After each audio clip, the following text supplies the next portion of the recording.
قبر کی پہلی رات کیسی ہوتی ہے اور اس کے بعد آنے والے دنوں میں روح کن کیفیتوں سے گزرتا ہے۔ کیا آپ نے کبھی تنہائی میں رہ کر خاموشی کے ساتھ کسی لمحے میں یہ سوچا ہے کہ وہ گھڑی کیسی ہوگی جب آپ اپنی آنکھیں اس دنیا میں آخری بار بند کریں گے اور پھر یہ آنکھیں کبھی نہیں کھلیں گی؟ کیا آپ نے وہ لمحہ یاد کیا جب ارد گرد اپنے پیاروں کی آوازیں تو سنائی دے رہی ہوں گی مگر جواب دینے کی طاقت ختم ہو چکی ہوگی اور آپ کے ہونٹ خاموش ہو چکے ہوں گے؟ بیوی بھی پکار رہی ہوگی، والدین بھی آوازیں دے رہے ہوں گے، بچے بھی چیخو پکار کر رہے ہوں گے، لیکن بچوں کو دلاسا دینے کی، خاموش کرانے کی طاقت نہیں ہوگی۔ جب ایک مومن کا انتقال ہوتا ہے اس کے ساتھ احترام اور دعا کے ساتھ غسل دیا جاتا ہے جیسے نماز کی تیاری کی جا رہی ہو۔ صحیح بخاری شریف میں ہے، رسول اللہ صلی اللہ علیہ وسلم کا ارشاد گرامی ہے، ان المیت لیعذب ببکاء اہلہ علیہ۔ جب میت کے گھر والے روتے ہیں، بے صبری سے چیختے ہیں، چلاتے ہیں، اپنا گریبان چاک کرتے ہیں، بے صبری سے چیخو پکار کرتے ہیں، ان گھر والوں کے رونے کی وجہ سے، ان کے چیخو پکار کرنے کی وجہ سے میت کو عذاب دیا جاتا ہے۔ اسی لیے کسی شاعر نے کیا خوب کہا، آنکھیں بند ہوں گی مگر سب کچھ دکھائی دے گا، آنکھیں بند ہوں گی مگر سب کچھ دکھائی دے گا، اپنوں کی سطح ہوں گی دل تڑپتا رہ جائے گا۔ روح ایک ایسے سفر کی تیاری میں ہوگی جس سے واپسی نہیں ہو سکتی، جسم یہی رہ جائے گا مگر روح ایک ایسی دنیا کی طرف روانہ ہو جائے گی جسے نہ آنکھوں نے دیکھا ہے اور نہ ہی زبان پوری طرح بیان کر سکتی ہے۔ اسی لیے اللہ تعالیٰ نے ارشاد فرمایا، حَتَّى إِذَا جَاءَ أَحَدَهُمُ الْمَوْتُ، جب کسی انسان پر موت آتی ہے، قَالَ رَبِّ ارْجِعُونِ، تو چیختا ہے، چلا کر کہتا ہے، ہاتھ جوڑ کر کہتا ہے، اے میرے پروردگار، دنیا میں نے نافرمانی کی، دنیا کے اندر تیری نافرمانی کرتا رہا، تیرے خلاف بغاوت کرتا رہا، گناہوں میں مبتلا رہا، اے میرے پروردگار مجھے دنیا میں واپس بھیج دے، دنیا میں اب نیک اعمال کر کے آؤں گا، تیری فرما برداری کر کے آؤں گا۔ یہ وہ سفر ہے جس پر ہر انسان نے جانا ہے، چاہے وہ کتنا ہی طاقتور کیوں نہ ہو، کتنا ہی مالدار کیوں نہ ہو یا کتنا ہی گمنام کیوں نہ ہو۔ طاقتور ہے تب بھی سفر پر جانا ہے، کمزور ہے تب بھی سفر پر روانہ ہونا ہے،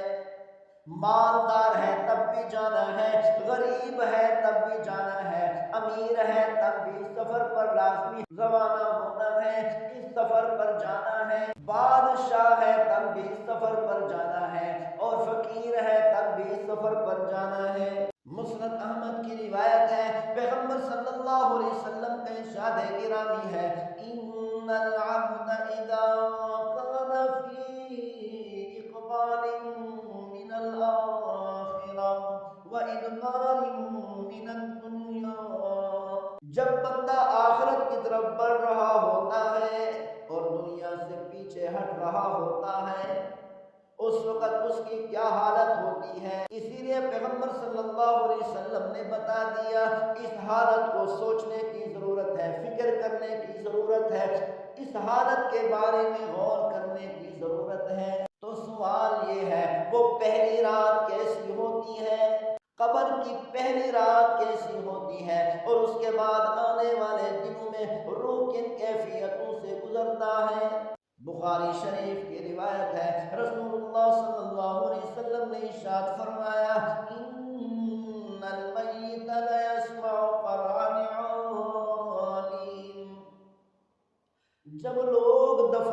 کے بعد، مٹی ڈالنے کے بعد، قبر کو بند کرنے کے بعد جا رہے ہوتے ہیں تو یہ میت ان کے قدموں کی آواز کو سنتا ہے۔ اسی بارے میں کسی شاعر نے کہا، جو آنسو یہاں رب کے خوف میں بہ جائیں، جو آنسو یہاں رب کے خوف میں بہ جائیں، وہی قبر کی تاریکی میں چراغ بن جائیں۔ آخرت کا سفر ایک ایسا سفر ہے جسے ہر انسان کو طے کرنا ہے۔ مالدار ہے تب بھی طے کرنا ہے، غریب ہے تب بھی طے کرنا ہے، امیر ہے تب بھی طے کرنا ہے، طاقتور ہے تب بھی طے کرنا ہے، کمزور ہے پھر بھی اس سفر پر روانہ ہونا ہے، بچہ ہے تب بھی اس سفر پہ روانہ ہونا ہے۔ اس سفر کو سب سے بہتر جاننے والی ہستی ہمارے پیارے نبی صلی اللہ علیہ وسلم، حضرت محمد صلی اللہ علیہ وسلم ہے۔ انہوں نے فرمایا، اللہ تعالیٰ کا فرمان ہے، کل نفس ذائقۃ الموت،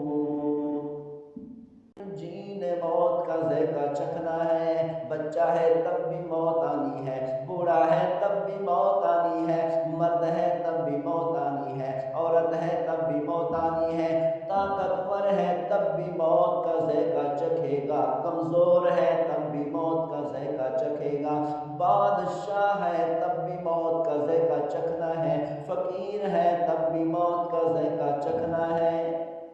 رسول اکرم صلی اللہ علیہ وسلم نے ہمیں موت، قبر اور آخرت کے مراحل کے بارے میں ایسی رہنمائی عطا فرمائی جو دلوں کو جگا دیتی ہے اور روحوں کو جھنجھوڑ کے رکھ دیتی ہے۔ یہ بیان کسی کو خوفزدہ کرنے کے لیے نہیں، بلکہ ہمیں یاد دلانے کے لیے ہے کہ اصل زندگی کہاں سے شروع ہوتی ہے، کہ اصل زندگی کہاں سے شروع ہوتی ہے۔ ہمیں اپنی تیاری کس سمت میں کرنی ہے۔ آئیے دل کو نرم کریں، سوچ کو پیدا کریں، آخرت کی فکر کو، آخرت کے غم کو اپنے دلوں کے اندر جگا لیں اور اس حقیقت کو سمجھنے کی کوشش کریں جس سے کسی کو بھی فرار نہیں، جس حقیقت سے کوئی بھی نہیں بھاگ سکتا، کوئی بھی نہیں چھپ سکتا، کوئی بھی نہیں بچ سکتا۔ کسی شاعر نے کیا خوب کہا، اے دل ابھی مہلت ہے، سنبھل جاؤ سنور جاؤ۔